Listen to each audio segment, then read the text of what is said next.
अस्सलामुअलैकुम dear students, मेरा नाम उस्मान हबीब है। आज हम बायोकेमिस्ट्री की बात करेंगे। बायोकेमिस्ट्री की बात शुरू करते हैं, बायोकेमिस्ट्री को डिफ़ाइन करते हैं कि बायोकेमिस्ट्री क्या होती है और मेनली आज हम कंसंट्रेट करेंगे कार्बोहाइड्रेट्स के ऊपर। बायोकेमिस्ट्री केमिस्ट्री की ऐसी ब्रांच है जिसमें हम बायोमॉलिक्यूल्स के बारे में स्टडी करते हैं। बायोकेमिस्ट्री केमिस्ट्री की ऐसी ब्रांच है जिसमें हम बायोमॉलिक्यूल्स के बारे में स्टडी करते हैं। बायोमॉलिक्यूल्स क्या होते हैं? बायोमॉलिक्यूल्स वो कंपाउंड होते हैं जो लिविंग ऑर्गेनिज्म की बॉडी में बनते हैं। Those compound which are form in living body are known as biomolecules. Biomolecules में carbohydrate, protein, vitamins, lipids, DNA, RNA, all these compounds are included in biomolecules। तो चले शुरू करते हैं कार्बोहाइड्रेट्स के बारे में। कार्बोहाइड्रेट्स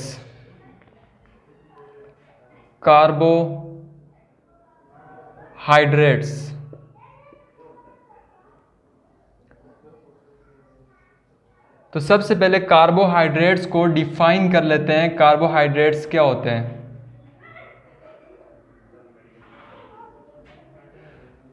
लफ्ज़ कार्बोहाइड्रेट्स इटसेल्फ इसको डिफाइन कर रहा है कि ऐसे कंपाउंड जिनके अंदर कार्बन के हाइड्रेट मौजूद हों उनको हम कार्बोहाइड्रेट्स कहते हैं। मतलब कार्बोहाइड्रेट का मतलब होता है carbohydrates, कार्बो mean carbon and hydrates mean water. Carbon के ऐसे कंपाउंड जिनमें हाइड्रोजन और ऑक्सीजन 2:1 में मौजूद हों, ऐसे कंपाउंड्स को कार्बोहाइड्रेट्स बोलते हैं। ऐसे कंपाउंड, कार्बन के ऐसे कंपाउंड जिनमें कार्बन, हाइड्रोजन और ऑक्सीजन ये तीनों एलिमेंट्स मौजूद हों और हाइड्रोजन और ऑक्सीजन 2:1 में पड़े हों, ऐसे कंपाउंड्स को कार्बोहाइड्रेट्स कहते हैं। तो आपका फिर क्वेश्चन बन सकता है, which of following is not hydrate of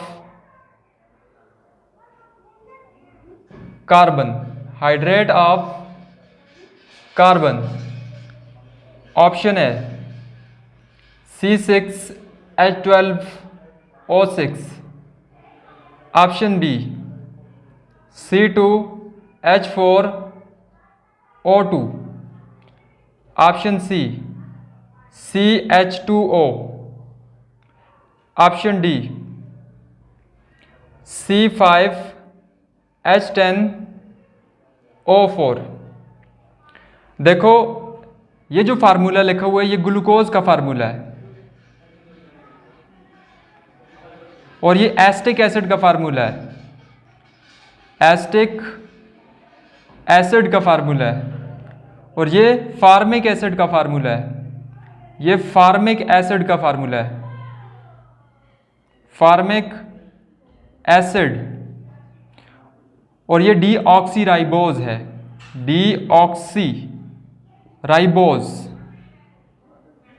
अब देखो कह रहे कि इनमें से कौन सा कंपाउंड कार्बन का हाइड्रेट नहीं है। ये भी कार्बन का हाइड्रेट है, ये भी कार्बन का हाइड्रेट है, ये भी कार्बन का हाइड्रेट है, ये कार्बन का हाइड्रेट नहीं है। अब ये कैसे कार्बन का हाइड्रेट नहीं है इसको देखते हैं। देखो यहाँ पर 6:12 है, तो हम इसको ऐसे लिख सकते हैं। अगर हम हाइड्रोजन और ऑक्सीजन की रेशो निकालें तो क्या आएगी? 12:6। इसको सिंपल करो तो क्या आएगा? यहाँ पर 2:1 आएगा। यहाँ पर 2:1 में हमें हाइड्रोजन और ऑक्सीजन मिल रहा है, इसलिए ये हाइड्रेट ऑफ कार्बन है।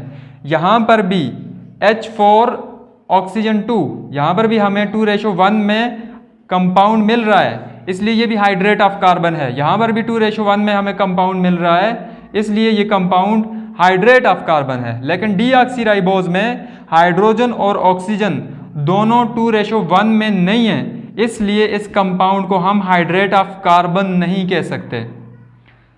स्टार्ट में जब कार्बोहाइड्रेट के कंपाउंड डिस्कवर हुए थे तो इस डेफिनेशन को यूज़ किया जाता था, लेकिन बाज़ ऐसे कंपाउंड डिस्कवर हुए जो कि कार्बोहाइड्रेट्स नहीं थे, लेकिन उनमें हाइड्रेट 2:1 की जो वैल्यू है वो मौजूद थी। फॉर एग्जांपल हमारे पास एसिटिक एसिड है। एसिटिक एसिड कार्बोहाइड्रेट नहीं है, फार्मिक एसिड भी कार्बोहाइड्रेट नहीं है, डीऑक्सीराइबोज कार्बोहाइड्रेट है, ग्लूकोज भी कार्बोहाइड्रेट है। इस मतलब ये हुआ कि जो कार्बोहाइड्रेट की ये वाली डेफिनेशन थी ये रिजेक्ट हो चुकी थी। क्यों? इस डेफिनेशन के मुताबिक कंपाउंड जिसके अंदर वाटर का प्रोपोर्शन मौजूद हो उसको हम कार्बोहाइड्रेट कहेंगे, और जो कार्बन का हाइड्रेट नहीं है वो कार्बोहाइड्रेट नहीं है। अब इस डेफिनेशन को सपोर्ट करने के लिए कार्बोहाइड्रेट का जो जनरल फार्मूला हम यूज करते हैं, तो वो फार्मूला कौन सा है? Which one of the following is the general formula use for carbohydrates? General formula for carbohydrate, general formula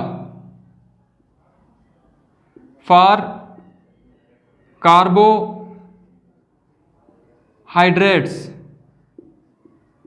is option है CnH2n + 1, option B CnH2n - 1, option C CnH2n, option D CnH2o(n).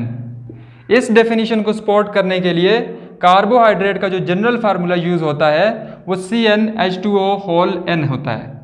देखो, अगर n की value जो होती है, n की value number of carbon को represent करती है, n की वैल्यू नंबर ऑफ कार्बन को रिप्रेजेंट करती है। अगर इस फार्मूले को यहाँ पर अप्लाई करो तो इस फार्मूले के मुताबिक ये कंपाउंड भी है, इस फार्मूले के मुताबिक ये कंपाउंड भी है, इस फार्मूले के मुताबिक फार्मिक एसिड भी है, इस फार्मूले के मुताबिक डीऑक्सीराइबोज इस फार्मूले को फॉलो नहीं कर सकता। क्यों? कि यहाँ पर वाटर का प्रोपोर्शन मौजूद नहीं है, वाटर का प्रोपोर्शन मौजूद नहीं है, इसलिए डीऑक्सीराइबोज के ऊपर ये फार्मूला यूज नहीं कर सकते। ये फार्मूला सिर्फ उन कंपाउंड के ऊपर यूज होता है जो हाइड्रेट ऑफ कार्बन हैं, जिनके अंदर हाइड्रोजन और ऑक्सीजन की 2:1 मौजूद हो, उनके ऊपर ये फार्मूला यूज किया जा सकता है। अगर हाइड्रेट ऑफ कार्बन वाली डेफिनेशन इन कंपाउंड्स के लिए ठीक नहीं है तो कार्बोहाइड्रेट की करेक्ट डेफिनेशन क्या है? कार्बोहाइड्रेट्स ऐसे कंपाउंड होते हैं जिनके अंदर कीटोन या अल्डिहाइड फंक्शनल ग्रुप मौजूद होता है और हाइड्रोक्सिल फंक्शनल ग्रुप मौजूद होता है। Polyhydroxy aldehyde and polyhydroxy ketone compounds are known as carbohydrates. Polyhydroxy, polyhydroxy aldehyde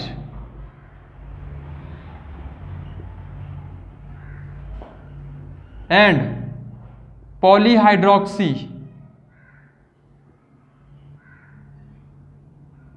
ketone are known as carbohydrates. That is known as the modern definition of carbohydrates. वो compound जिनमें aldehyde और ketone group मौजूद हो और carbon की chain के साथ hydroxyl group मौजूद हो, बहुत सारे हाइड्रोक्सिल ग्रुप मौजूद हो, ऐसे कंपाउंड्स को हम कार्बोहाइड्रेट्स कहते हैं। फॉर एग्जांपल हमारे पास 3 कंपाउंड हैं, उन 3 कंपाउंड्स में हम सबसे पहले कंसीडर करते हैं ग्लूकोज को। हमारे पास एक कंपाउंड है जिसका नाम है ग्लूकोज। ग्लूकोज का फार्मूला होता है C6H12O6। यहाँ पर कार्बन की तादाद 6 है, यहाँ पर कार्बन की तादाद कितनी है? 6 है। और यहाँ पर ग्लूकोज में आपने या तो अल्डिहाइड ग्रुप लगाना है या कीटोन ग्रुप लगाना है। तो आपने एल्डिहाइड ग्रुप लगाना है। ग्लूकोज में याद रखना एल्डिहाइड फंक्शनल ग्रुप मौजूद होता है। एल्डिहाइड फंक्शनल ग्रुप वो फंक्शनल ग्रुप होता है जिसमें carbon double bond with oxygen हो और उस कार्बन के एक साइड पे हाइड्रोजन हो और दूसरी साइड पे कार्बन हो। ऐसे फंक्शनल ग्रुप को हम एल्डिहाइड बोलते हैं। एल्डिहाइड फंक्शनल ग्रुप के साथ यहां पर लगाएंगे OH फंक्शनल ग्रुप, कार्बन की वैलेंसी पूरी करने के लिए यहाँ पे हाइड्रोजन, यहाँ पर OH, यहाँ पर हाइड्रोजन, फिर यहाँ पर OH, यहाँ पर हाइड्रोजन, यहाँ पर OH, यहाँ पर हाइड्रोजन, फिर यहाँ पर OH, फिर यहाँ पर हाइड्रोजन और कार्बन के 4 बॉन्ड मुकम्मल। अब इसमें हाइड्रोजन की तादाद गिनो 1 2 3 4 5 6 7 8 9 10 11 12। यहाँ पर 12 हाइड्रोजन है और 1 ऑक्सीजन है। ये ग्लूकोज की स्ट्रक्चर होती है। तो क्या ये पॉलीहाइड्रोक्सी एल्डिहाइड है या नहीं है? पॉली का मतलब होता है मैनी, पॉली का मतलब होता है मैनी, हाइड्रोक्सी का मतलब हाइड्रोक्सिल ग्रुप। तो क्या यहाँ पर बहुत सारे हाइड्रोक्सिल ग्रुप मौजूद हैं? Yes, it is polyhydroxy, it is polyhydroxy. क्या ये एल्डिहाइड है? यस, यहाँ पर एल्डिहाइड फंक्शनल ग्रुप मौजूद है। एल्डिहाइड फंक्शनल ग्रुप वो फंक्शनल ग्रुप होता है जिसमें carbon double bond with oxygen के एक साइड पे हाइड्रोजन दूसरी साइड पे कार्बन हो। ऐसे फंक्शनल ग्रुप को हम एल्डिहाइड फंक्शनल ग्रुप बोलते हैं। तो ये पॉलीहाइड्रोक्सी एल्डिहाइड है, इसलिए हम इसको कार्बोहाइड्रेट कह रहे हैं। अब ग्लूकोज के साथ नेक्स्ट कंपाउंड है गैलेक्टोज। गैलेक्टोज कौन सा कंपाउंड होता है? गैलेक्टोज भी एक एल्डिहाइड अल्डोज होता है, यानी इसमें भी इसका फार्मूला भी C6H12O6 होता है। अब इसमें आप क्या कर सकते हो, इसकी भी स्ट्रक्चर ड्रा कर सकते हो। यहाँ पर कार्बन की तादाद कितनी है? 6, 1 2 3 4 5 6। अब यहाँ पर भी एल्डिहाइड फंक्शनल ग्रुप है, यहाँ पर भी हाइड्रोजन। अब देखो यहाँ पर OH, यहाँ पर हाइड्रोजन, यहाँ पर OH, यहाँ पर OH। देखो यहाँ पर carbon 1 that is carbon 1, that is carbon 2 3 4 5 that is carbon 6। अब यहाँ पर कार्बन नंबर 4 पर, यहाँ पर कार्बन नंबर 4 पर OH इस साइड पे था, लेकिन यहाँ पे चेंज है। कार्बन नंबर 4 पे जो OH था वो कौन सी साइड पे है? वो लेफ्ट साइड पे है। इस वजह से इन स्ट्रक्चर्स में क्या है? डिफरेंस है, यानी स्पेस में एटम्स की अरेंजमेंट डिफरेंट है, स्पेस में एटम्स की अरेंजमेंट डिफरेंट है, इसलिए ये कंपाउंड एक दूसरे से डिफर करते हैं।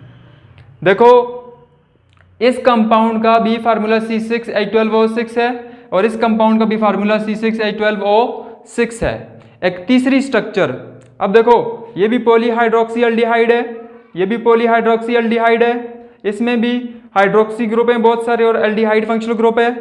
अब यहां पर लिखते हैं फ्रक्टोज, बात करते हैं फ्रक्टोज की।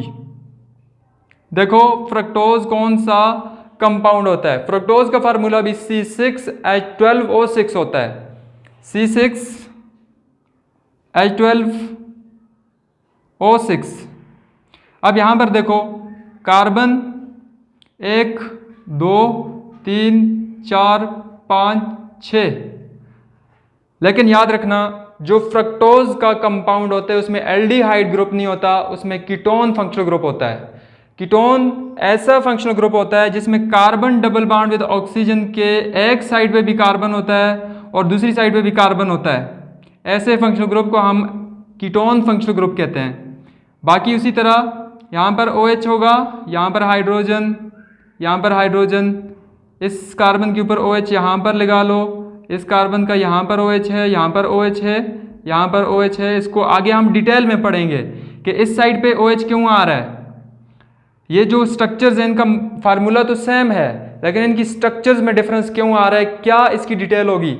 देखो यहाँ पर हाइड्रोजन, यहाँ पर भी हाइड्रोजन, यहाँ पर भी हाइड्रोजन, यहाँ पर भी hydrogen. This is the formula for fructose. Fructose एक ऐसा कंपाउंड है जिसमें 6 कार्बन 12 हाइड्रोजन और 6 ऑक्सीजन मौजूद हैं, लेकिन इसके अंदर कीटोन फंक्शनल ग्रुप मौजूद है। अब इन स्ट्रक्चर्स के ऊपर आप अगर गौर करो तो एक क्वेश्चन बन सकता है, क्या कि यहाँ पर इन तीनों का मॉलिक्यूलर फार्मूला सेम है, लेकिन इनकी स्ट्रक्चर्स में डिफरेंस है। तो ये कौन सी आइसोमरिज्म होगी? क्या ये फंक्शनल ग्रुप आइसोमरिज्म होगी? क्या ये पोजिशनल आइसोमरिज्म होगी? क्या ये स्टीरियो आइसोमरिज्म होगी? या इसमें आइसोमरिज्म नहीं हो सकती? यहां पर मैं लिख लेता हूं, यहां पर बहुत इंपॉर्टेंट पॉइंट याद रखना, स्टीरियो आइसोमरिज्म होती है। कौन सी होती है? Stereo isomerism. स्टीरियो आइसोमरिज्म का मतलब कि स्पेस के अंदर एटम्स की जो पोजीशन है वो डिफरेंट है। यहां पर एटम की पोजीशन स्पेस में डिफरेंट है, यहां पर भी डिफरेंट है, यहां पर भी डिफरेंट है। तो यहां पर स्टीरियो आइसोमरिज्म होगी। तीनों का फार्मूला सेम है, लेकिन स्पेस में एटम की अरेंजमेंट डिफरेंट है, इस वजह से यहां पर स्टीरियो आइसोमरिज्म होगी। हाँ, यहां पर अगर ये फ्रक्टोज को और ग्लैक्टोज को देखो तो यहां पर फंक्शनल ग्रुप का भी डिफरेंस आ रहा है, तो इन दोनों में फंक्शनल ग्रुप आइसोमरिज्म भी हो सकती है। यहां पर फंक्शनल ग्रुप आइसोमरिज्म भी हो सकती है। कैसे? क्योंकि यहां पर कीटोन फंक्शनल ग्रुप है, यहां पर एल्डिहाइड फंक्शनल ग्रुप है, तो यहां पर फंक्शनल ग्रुप आइसोमरिज्म भी हो सकती है। फंक्शनल ग्रुप आइसोमरिज्म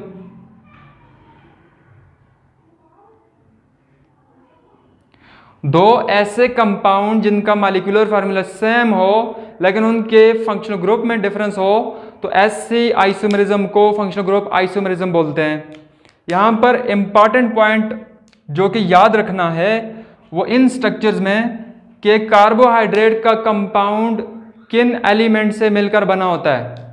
कार्बोहाइड्रेट के कंपाउंड कार्बन, हाइड्रोजन और ऑक्सीजन एलिमेंट से मिलकर बने होते हैं। बेसिकली कार्बोहाइड्रेट्स 3 एलिमेंट से मिलकर बनते हैं, कार्बन, हाइड्रोजन और ऑक्सीजन। अगर इन कंपाउंड के डेरिवेटिव बनाओगे तो हो सकता है कि वहां पर एक नया एलिमेंट आ जाए, वहां पे हो सकता है नाइट्रोजन आ जाए, सल्फर आ जाए, लेकिन जो बेसिक कंपाउंड है कार्बोहाइड्रेट्स के, मोनोसेक्राइड्स हैं, उनमें कार्बन, हाइड्रोजन और ऑक्सीजन 3 एलिमेंट्स मौजूद हैं।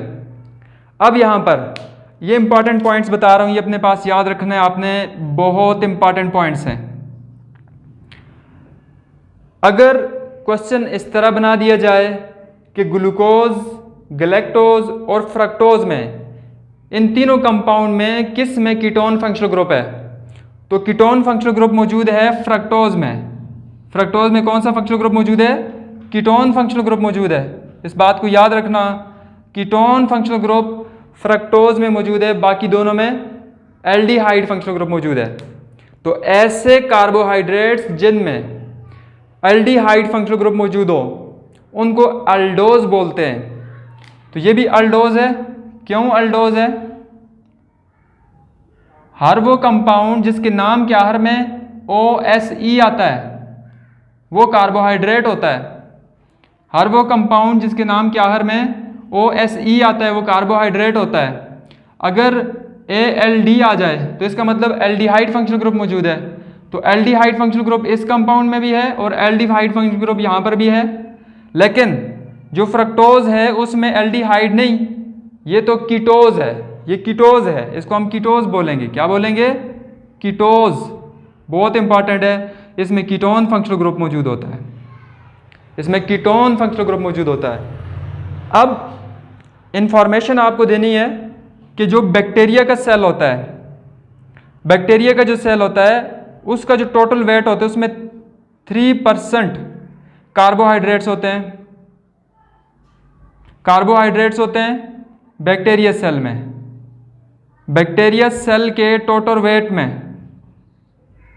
बैक्टीरिया सेल के टोटल वेट में 3% कार्बोहाइड्रेट्स होते हैं। और अगर मैमल के सेल्स में देखा जाए तो 4% कार्बोहाइड्रेट्स होते हैं।